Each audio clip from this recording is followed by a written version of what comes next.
They laughed when she fell. They recorded when she cried. But when she stood up, her voice silenced a crowd of 200, her courage went viral, and her bullies' lives were never the same again. Watch till the end to see how one broken girl taught the entire school what true power looks like. Subscribe now for more stories that prove kindness always wins, even when the world turns cruel. The morning sun filtered through the cracked windows of Ridgeway High's auditorium, painting golden streaks across the faces of 200 students gathered for the school assembly, unaware that what would unfold that day would become a story whispered for years to come. Amelia Carter, the quiet scholarship girl who wore hand-me-down clothes and sat alone at lunch, stood near the back of the room, gripping her notes for the speech she'd been chosen to give, a speech about courage, of all things. For weeks, she'd practiced in front of the mirror, rehearsing words that spoke of standing tall even when the world laughed.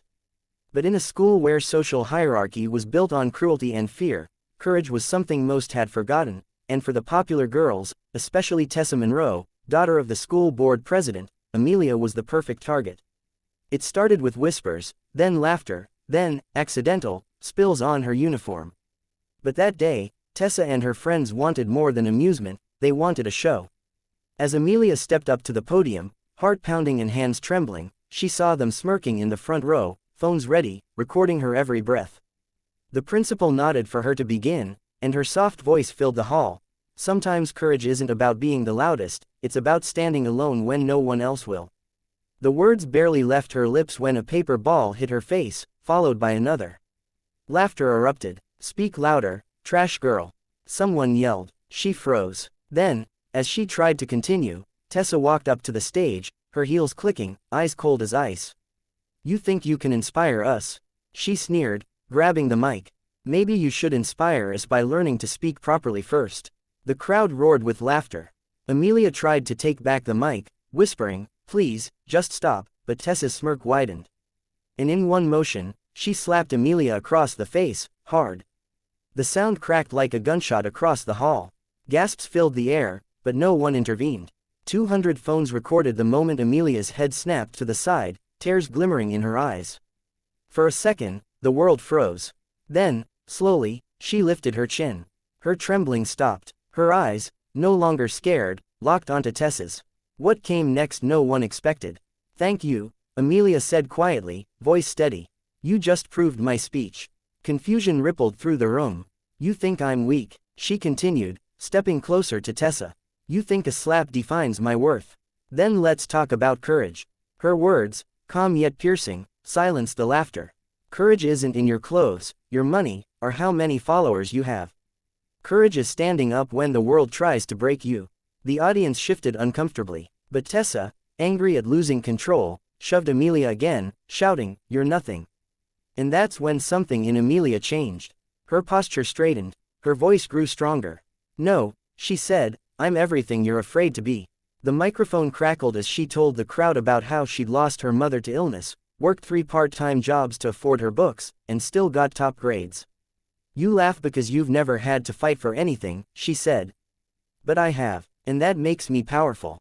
Students who had once mocked her began lowering their phones. The principal stood frozen, unsure whether to stop her or listen.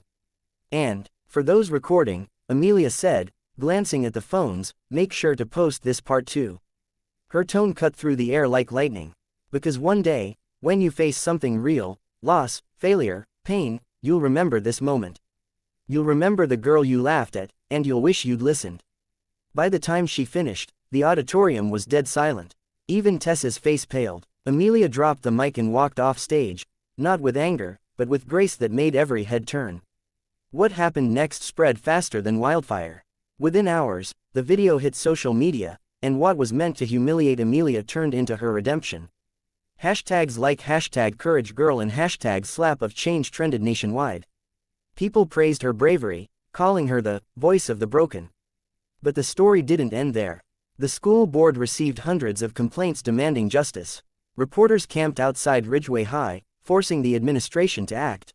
Tessa's parents tried to cover it up, claiming the video was edited, but Amelia had witnesses, 200 of them. And for the first time, silence was no longer protection. Students began stepping forward, confessing how they'd bullied others, how they'd stayed quiet out of fear. Amelia's courage sparked a movement.